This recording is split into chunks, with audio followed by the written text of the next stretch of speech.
Hello, YNABers. My name is Jesse Meekum. This is podcast number 376 for YNAB, where we teach you 4 rules to help you stop living paycheck to paycheck, get out of debt, and save more money. I just read a great piece from my good friend Pete, Mr. Money Mustache, and he was talking about his dilemma, the fact that he wants a Tesla really bad, and also doesn't like that he wants it, is kind of what I gathered from it. I hope he'll forgive me interpreting his writing the way I'm about to.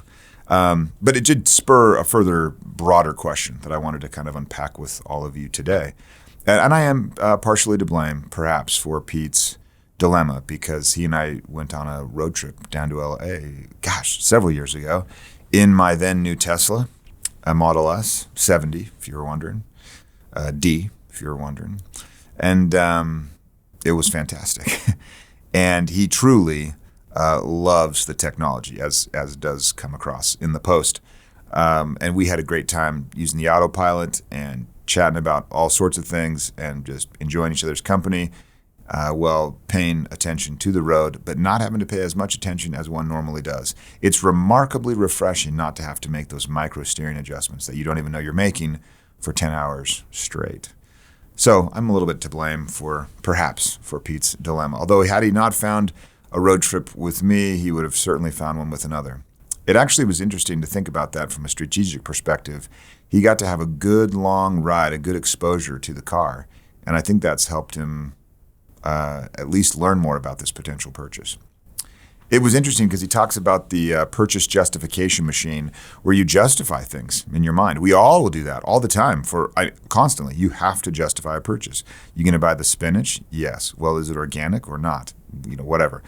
It's always happening. And then he uses a counterpoint of justifying, to kind of counter the purchase justification machine, where he's saying, well, you can give yourself these little things that you need to do first in order to kind of earn the right to have whatever you're thinking about having. And I could tell, he's pretty conflicted. And I came from a conflicted space as well, as it relates to exactly purchasing that car. Although the one he's debating is the lesser, less expensive one, the Model 3.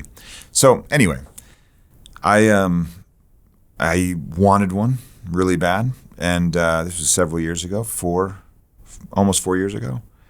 And I just actually went to my therapist, who I used to see fairly regularly. She helped me a ton, just learn a lot about myself. And most people need a therapist. I should probably start a website, youneedatherapist.com or something like that. Anyway, she's like, what's the big deal with this? I mean, it's affordable. It's not going to break the bank or anything.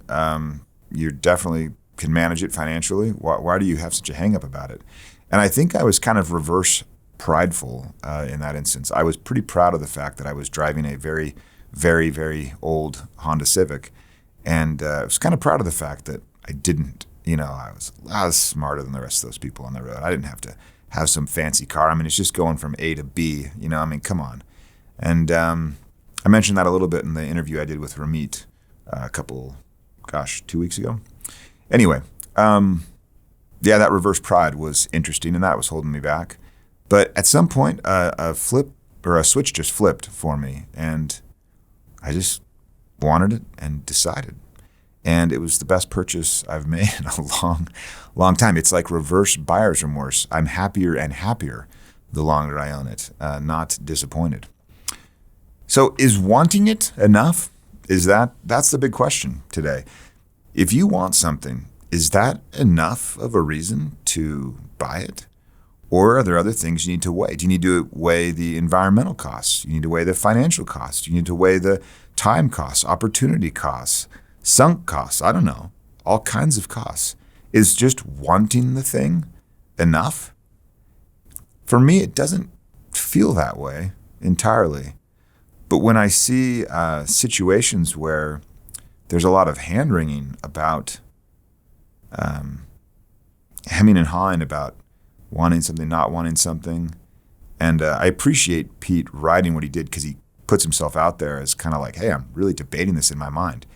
And he does it because I think it helps a lot of people recognize like, oh, I'm doing that too. And so I want to come across as really praising him for just putting himself out there and being vulnerable in that way. I think it's super helpful. And I just wonder, is just the fact that he wants the Tesla or someone else wants something else, is that just enough? And we don't have to justify it beyond just the fact that you want it. Well, why do you want it? I do, because I just want it. That is the reason, just the want itself, all by itself. You don't want it because it's efficient. You don't want it because it's fun, fast, sleek, status. You just want it. I'm not sure on that one because I feel like just a plain old want doesn't inform us enough to really make a decision. But it was something I thought at least would be worth putting out there. So give that a think. Let me know. Until next time, follow YNAB's 4 rules and you will win financially. You've never budgeted like this.